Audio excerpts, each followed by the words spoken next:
Всем добрый день! Сегодня, как я и обещала, данный ролик будет посвящен контрактуре коленного сустава, и я вам расскажу основные этапы, основные моменты, о которых вам нужно знать, которые обязательно должны присутствовать в вашей реабилитации, если у вас наблюдается такая проблема – контрактура коленного сустава, либо в сгибании, либо в разгибании коленного сустава. Видео будет состоять из двух частей. Первая часть, которую вы сейчас смотрите, будет больше теоретическая. И вторая часть, я также создам комплекс упражнений, базовых упражнений, если наблюдается контрактура колена в сгибании. То есть, если вы не можете согнуть колено больше какого-то уровня, какого-то градуса. Но я бы вам все-таки не рекомендовала перескакивать через данный ролик, так как основы реабилитации, основные пункты реабилитации все-таки вам нужно знать, прежде чем перескакивать на ролик с упражнениями. Итак, контрактура коленного сустава, не вдаваясь особо в теорию, контрактура – это зажатие коленного сустава. Очень часто наблюдается контрактура именно коленного сустава, реже тазобедренного сустава. Контрактура может быть как в сгибании, так и в разгибании коленного сустава. Причин может быть несколько. У каждого из нас, у каждого из вас может быть своя причина.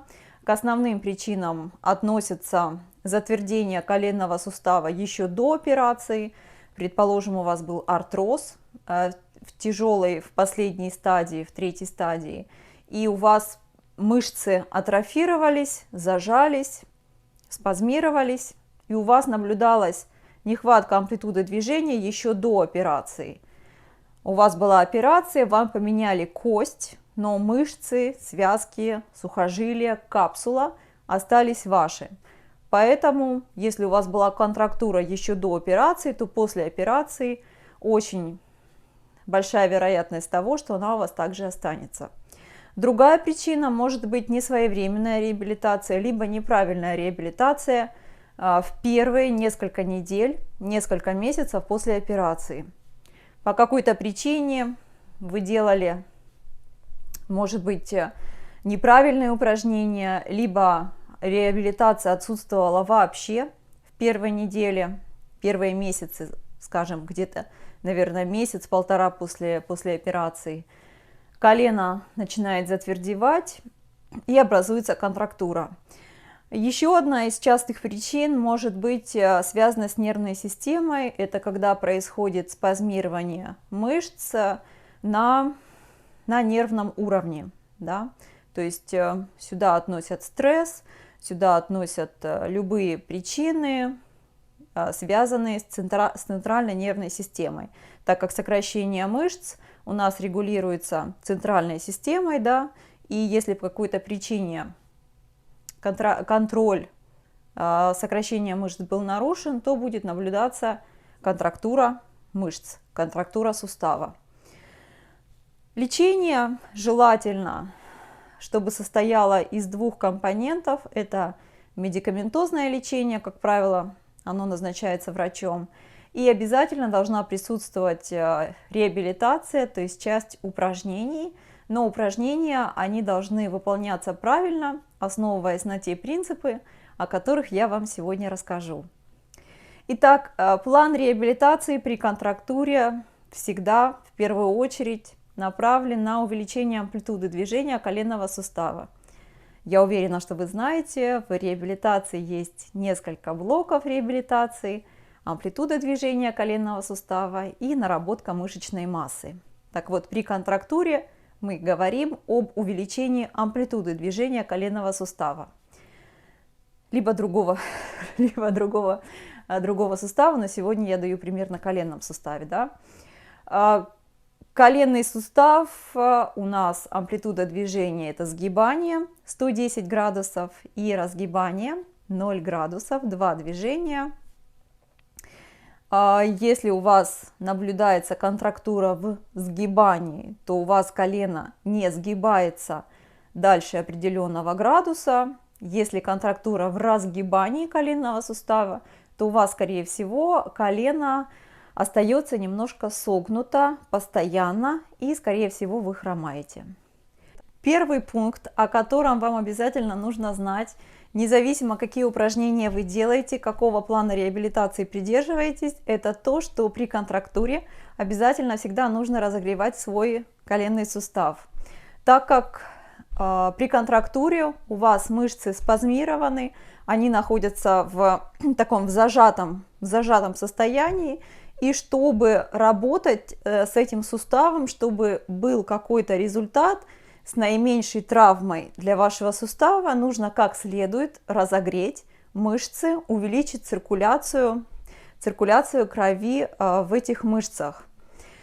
Поэтому, если речь идет о до 6 месяцев после операции, то вы можете выполнять, я уже начала, такие небольшие разогревающие движения. Это может быть примерно 5-7 минут. Подъем ног, подъем рук. Это ходьба сидя. Далее, это могут быть движения на руки. Если вам тяжело делать с ногами, вы можете делать просто руками, да, то есть движение рук. Это может быть плавание на месте, мне тоже очень нравится. Это могут быть круговые движения вперед-назад, любые движения, либо с верхней частью нашего тела, либо с верхней и нижней, но так, чтобы вы почувствовали, что такое небольшое разогревание. Вот я уже поделала буквально 1 минуту, я уже чувствую, что мне жарко. Обязательно должно быть разогревание. 5-7 минут в начале. Если речь идет уже о более поздних сроках реабилитации, 6 месяцев и плюс, то это может быть местное прикладывание тепла непосредственно на коленный сустав. Это может быть небольшая грелка, это может быть мешочек с теплой солью, который вы опять же прикладываете на коленный сустав. Если у вас проблема в сгибании, да, то есть колено не сгибается, то мы прикладываем тепло на переднюю часть колена. Если колено не разгибается, то прикладываем на заднюю часть колена. То есть в зависимости от того, с какими мышцами мы будем работать. Тепло мы прикладываем на 10-15 минут, не меньше, так как считается, что чтобы прогрелись мышцы, желательно, чтобы тепло было примерно вот после 10 минут начинается прогревание внутренних мышц. Поэтому тепло на 10-15 минут, но только на поздних сроках реабилитации. Если вы будете прикладывать, потому что в чем смысл? Если вы будете прикладывать тепло местно на колено до 6 месяцев, то вы можете увеличить воспаление коленного сустава, так как примерно до 6 месяцев происходит активное восстановление после перенесенной травмы, перенесенной операции. Поэтому местно, непосредственно на колено, мы прикладываем 6 месяцев и плюс. Далее, второй пункт, о котором также вам нужно знать, это то, что при контрактуре очень хорошо помогает массаж. Массаж коленного сустава, мы говорим о коленном суставе. Массаж коленного сустава, если у вас нет возможности найти массажиста, хорошего массажиста, который хорошо знает анатомию, ничего страшного. Сегодня я вам покажу, как вы сами можете делать себе массаж, так как это делать несложно. Единственное, что вам нужно знать, это анатомию коленного сустава, а именно анатомию основных мышц коленного сустава, место их крепления на коленном суставе. Итак, садитесь поудобнее, можете даже сразу попробовать со мной. Я вам покажу на примере своего колена, то есть основные мышцы, которые вам нужно будет массировать. И вы сможете также делать это сами потом. У нас в коленном суставе 2 движения. Это сгибание и разгибание. Сгибание в коленном суставе совершают мышцы, логично, да, которые находятся позади, то есть когда они сокращаются, так, происходит сгибание коленного сустава. Разгибание коленного сустава у нас происходит за счет прямой мышцы бедра, которая вот здесь четырехглавая мышца бедра, самая крупная мышца в нашем теле. Она состоит из 4 волокон, которые соединяются в сухожилие, которое проходит вот здесь вот, где коленная чашечка, и крепится сразу под коленным суставом. Вот буквально, наверное, от коленной чашечки, сколько здесь, 2 сантиметра, здесь у нас крепление прямой мышцы бедра, сухожилия прямой мышцы бедра. Так вот, при нехватке сгибания коленного сустава, если у вас сгибается коленный сустав вот, недостаточно, да, то логично, что мы будем работать вот с этими, с передними мышцами. Если у вас не хватает разгибания коленного сустава, то, скорее всего, у вас зажаты задние мышцы, то есть мы будем работать с задними мышцами. Я вам показываю массаж для обоих групп мышц. Я вам покажу обе группы мышц, но уже потом в зависимости от того, в каком движении у вас наблюдается нехватка амплитуды, вы сможете немножко адаптировать массаж под свое состояние. Итак, коленный сустав, массаж я буду показывать на своих колготках, да, но вы можете делать просто на ногу, можно делать с каким-то кремом, я делаю с маслом карите, но можно делать и без крема, можно делать с кремом, как хотите. Итак, первая группа мышц, которую мы будем массировать, это мышцы голени. Они проходят вот здесь позади. Это вот, в общем-то, вот эта вся масса, которую мы можем чувствовать. Вот она, мягкая часть, это наши мышцы. Это сгибательные мышцы колена, которые проходят вот здесь по задней части голени и крепятся над коленом. У этой мышцы, у нее 2 крепления, получается, вот здесь вот проходит вот эта масса, да, мышечная, и потом получается, что эта мышца делится на 2 сухожилия, которые 2 сухожилия крепятся над коленом, да, это первая сгибательная мышца колена. И вторая группа сгибательных мышц колена, это у нас вот здесь также сгибательная группа, которая идет по задней части бедра. Я не буду углубляться в название, я думаю, что это не столь важно, тем более, что название я знаю на латинице, я не все названия знаю на русском языке, но если вам интересно, вы сможете найти в интернете, конечно же, анатомию этих мышц. Вторая группа мышц, да, которая идет по задней части бедра, исхио-жамбье у нас называются, не знаю, как на русском, но она крепится под коленом, то есть это тоже такая мышца, вот если вы потрогаете, то вы ее почувствуете, она идет по задней части бедра и крепится под коленом. То есть сгибание колена, получается, просто у нас происходит за счет работы 2 мышечных групп основных.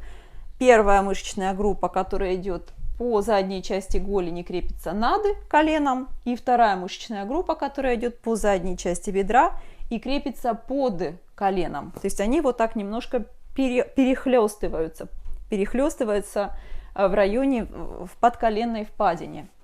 И эта группа, соответственно, делает сгибание, эти 2 группы делают сгибание коленного сустава. Зачем я вам так долго рассказываю? Просто потому, чтобы вы понимали, что вы будете массировать.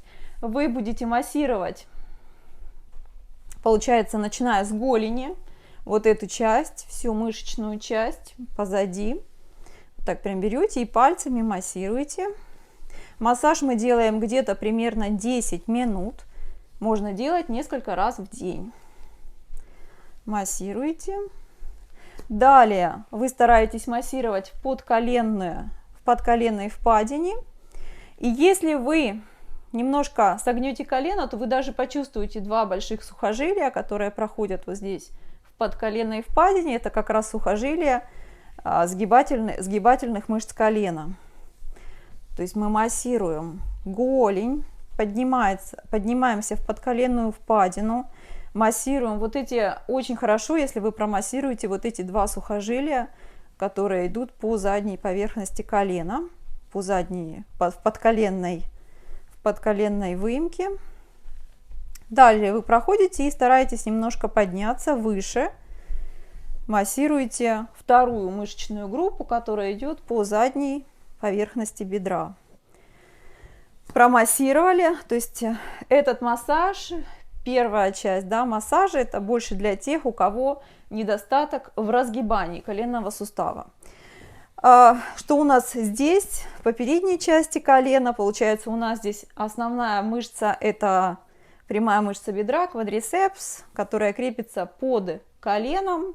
И здесь, если у вас недостаток в сгибании коленного сустава, то мы начинаем массировать сухожилие прямой мышцы бедра. Прям берете, вот так массируете.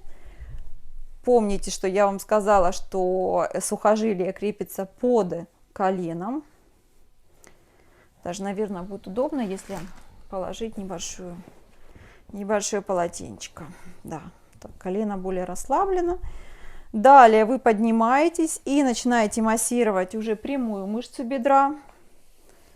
Вот так.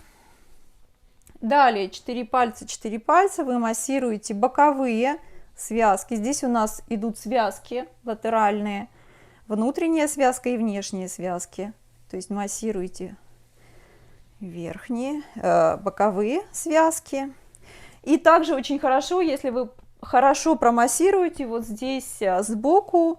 У нас идет фасция большая, вот здесь довольно широкая. Очень хорошо, если вы промассируете сбоку, так вот прям хорошо пальцами промассируете сбоку. Далее заканчиваем мы массаж, особенно для тех, у кого недостаток в сгибании коленного сустава, мы заканчиваем небольшой мобилизацией надколенника. У него 4 движения. Это движение вправо-влево, да, и вверх-вниз. То есть буквально в течение 2 минуток нужно его немножко подвигать, немножко разогреть. Вот такие основные принципы массажа, которые вы можете делать сами дома перед тем, как вы, то есть после разогрева и перед тем, как вы будете делать свои основные упражнения. Следующий пункт, который относится также к основным пунктам реабилитации при контрактуре, это прикладывание льда в конце выполнения ваших упражнений. Предположим, что у вас контрактура в сгибании, вы разогрели свое тело, сделали массаж, да, больше вот здесь в передней части колена, сделали свои упражнения, комплекс упражнений на сгибание коленного сустава. И далее то, что вы должны сделать, это вы должны приложить лед. Сейчас я вам покажу. Предположим, что вы делали упражнение на сгибание коленного сустава. Да, я даже приготовила лед. Вот. Лед, который вы просто ледяные кубики, которые можно один раз сделать и потом использовать на протяжении нескольких месяцев в период своей реабилитации. То есть, предположим, вы сделали несколько упражнений на сгибание коленного сустава, да, вы, скорее всего, увеличили свое сгибание на несколько градусов. Далее, то, что желательно сделать, это приложить лед в новой полученной амплитуде. То есть вы, получается, предположим, что у меня получается согнуть максимум колена вот примерно на 80 градусов. Возможно, и скорее всего, я что-то увеличила немножко градус упражнениями. Я беру мокрое полотенце, кладу лед, и я прикладываю лед, получается, на переднюю часть колена, то есть на ту мышцу, которую я разрабатывала, которую я растягивала. Прикладываю лед на 1-2 минутки. Смысл в том, чтобы закрепить полученный результат, чтобы ту амплитуду движения, которую мы разработали, то есть мы потянули немножко мышцу, чтобы мышца остыла более быстро, да, и чтобы мышца запомнила новое положение. Новое положение, то есть то положение, насколько мы выиграли, как сказать, Я думаю, вы меня поняли. Мы прикладываем лед на коленный сустав на несколько минут. Таким образом мы запоминаем новую амплитуду движения. И далее также, что очень важно, это в конце вашего комплекса, да, то есть прикладывание льда вы сделали, нужно сделать несколько движений коленного сустава в полученной амплитуде. Иными словами, если мы разрабатывали сгибание коленного сустава, мы, то есть получается, сделали все предыдущие этапы, приложили лед, и в конце, в самом-самом конце вы должны несколько раз согнуть ваш коленный сустав. Вы можете это сделать сидя при помощи второй ноги, либо вы можете это сделать лежа при помощи пояса, либо вы это можете сделать стоя, вы можете это сделать на ступени. Но смысл в том, что мы разогрели свой коленный сустав, мы, хорошо, если еще сделали массаж, мы сделали комплекс упражнений, мы выиграли какую-то амплитуду, скорее всего, несколько градусов, и затем мы приложили лед, мы запомнили это движение, и в конце, в самом, чтобы закрепить полученный результат, мы делаем несколько движений в полученной амплитуде. Таким образом, наш мозг и наш сустав запоминает новую амплитуду движения в коленном суставе. И даже более того, я вам скажу, что будет очень здорово, если потом в течение дня вы постараетесь несколько раз еще раз делать вот эти небольшие движения сгибания в полученной амплитуде. То есть остановиться на несколько секунд, поставить ногу на ступеньку, сделать несколько раз сгибания, либо сидя, согнуть колено несколько раз второй ногой. Смысл в том, что если вы будете использовать новую амплитуду движения потом в течение дня, то вероятность того, что амплитуда движения сохранится, она увеличивается в несколько раз. Я даю пример на сгибании коленного сустава, но все то же самое применимо и к разгибанию коленного сустава. Да? То есть если вы работаете на разгибание коленного сустава, если у вас контрактура в разгибании, то вы как следует разогрелись, да, сделали массаж вот здесь по задней поверхности колена, 10 минуток, сделали ваш комплекс упражнений, там 10-15 минут на разгибание коленного сустава, вы приложили лед в положении разгибания, да, то есть я положила лед в положении сгибания, у кого разгибание, прикладывайте лед в положении разгибания, максимального разгибания, и затем вы делаете несколько движений в разгибании коленного сустава, как мы их делаем, давайте лучше один раз показать. Вы работали на разгибание, предположим, у вас контрактура колена в разгибании, у вас колено не разгибается. Вы работали на разгибание, делали свои упражнения, да, на разгибание. В конце упражнения вы приложили лед в разогнутом положении колена. Да, то есть вот такое, отлично. Видите, колено у меня полностью разогнуто. То есть вы чувствуете, как колено остывает, но при этом в разогнутом, в растянутом состоянии. То есть мышца запоминает движение. И затем 2 минутки приложили лед достаточно. Вы сделали несколько вот таких движений в новой полученной амплитуде. То есть разгибаем коленный сустав. И все то же самое применимо к разгибанию. Затем вы делаете в течение дня несколько раз. Садитесь и разгибаете свой коленный сустав, то есть таким образом даете сигнал своему головному мозгу, своему суставу запомнить полученную выигрышную амплитуду движения в коленном суставе. Это были основные моменты, о которых вам желательно знать при контрактуре коленного сустава, то есть основные моменты, которые должны присутствовать в период вашей реабилитации. Вторая часть будет состоять из основных упражнений при контрактуре коленного сустава. Увеличение сгибания в коленном суставе, вы сможете взять либо весь комплекс, либо некоторые упражнения. Если у вас остались вопросы, конечно же, пишите под данным видео. Надеюсь, что ролик будет вам полезен. Всем до следующих роликов. Всем пока!